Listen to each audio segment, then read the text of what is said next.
Exclusive. Boko Haram mounts checkpoint on Bornu highways, now collects taxes from travelers. Welcome to the news and thank you for tuning in to listen. Defaulters were forced by the insurgents to pay while the mobile phones of those who did not have the money were seized. Wow. We now have two governments in the northern part of the country. The northerners will come now and say the southerners do not cry. The same northerners will come out and say the southerners are crying more than the bereaved. What is actually going on? What is going on?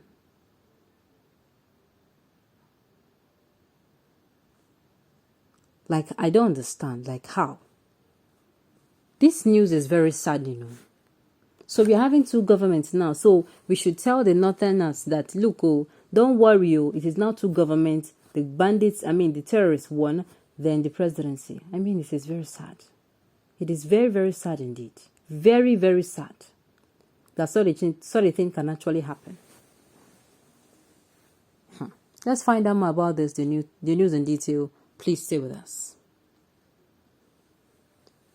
Travelers in some communities in Bornu State are now being forced by militants of the Islamic State West African Province, ISWAP, faction of the Boko Haram, to pay what they call taxes.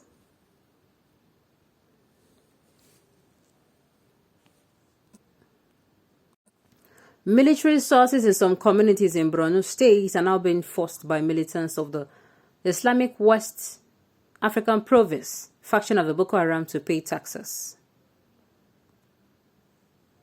Military sources told Sahara reporters that the terrorists mounted roadblocks in the Gubbio local government area on Wednesday, issuing tax receipts to travelers.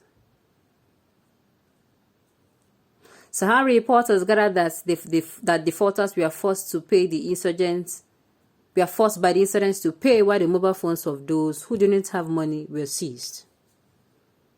They took over different roads yesterday, forcing people to pay taxes to them.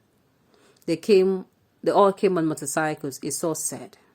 This is coming hour after Sahara reporters published tax receipts issued by the terror group to farmers and herdsmen in some northeast states. The receipts were issued to residents of some farming communities in Bornu State under the control of the group after collection of levies and taxes from them. Sahara reporters had in several reports in 2021 reported how the insurgents have been taxing residents of Bornu, Adamawa, and Yobe State.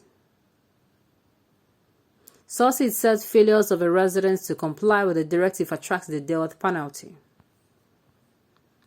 Sahara reporters also reported how ISWAP established two Wiliyas Caliphate at Lake Chad and Sambisa Forest to sustain its war against countries in sub-Saharan Africa.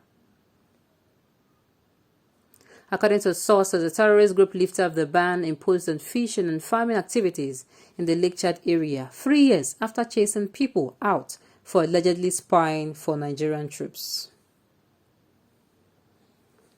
It nevertheless imposed new taxes and levies on the areas controlled by ISWAP Boko Haram to regulate trades and agricultural activities.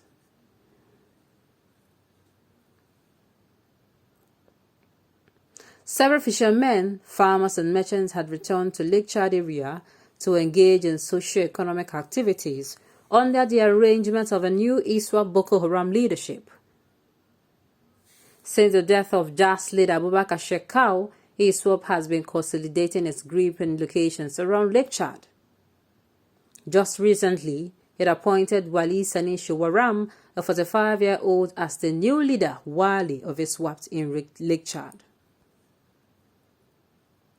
The sect membership has swollen with the defection of hundreds of Boko Haram fighters under Shekau.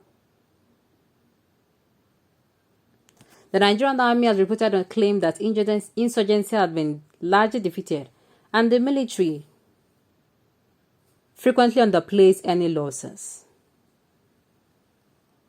The terror group has caused over 100,000 deaths and misplaced millions of individuals, mainly in Adamawa, Bornu, and Yobe states.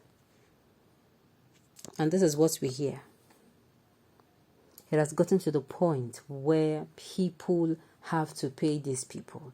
And with this money that they're collecting, what are they doing? You know, if a vampire, or a monster. There are monsters that they're naturally small, but when they eat people, they grow. That is what happened. They are growing bigger. The more they are feeding these people, they grow bigger and bigger and bigger, and they are growing bigger and more dangerous. They are collecting people's phones, those who do not have money. What if you don't have phone? You don't have a phone. That means you're going to be wasted. Ha. It's well.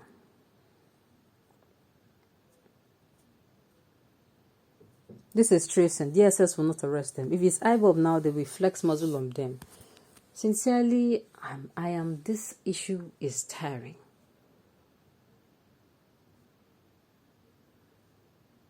They are no longer killing or kidnapping, but collecting taxes.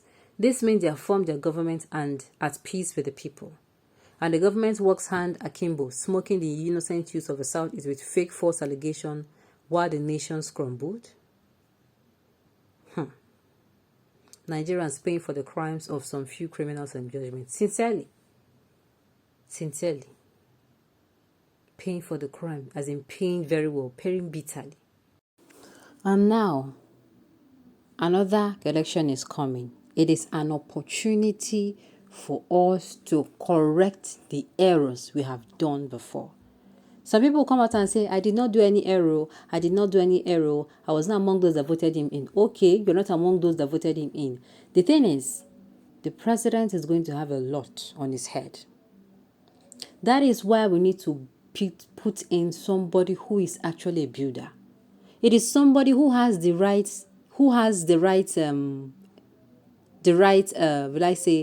interests, who knows what is good for Nigeria and not just knows it, wants to do it.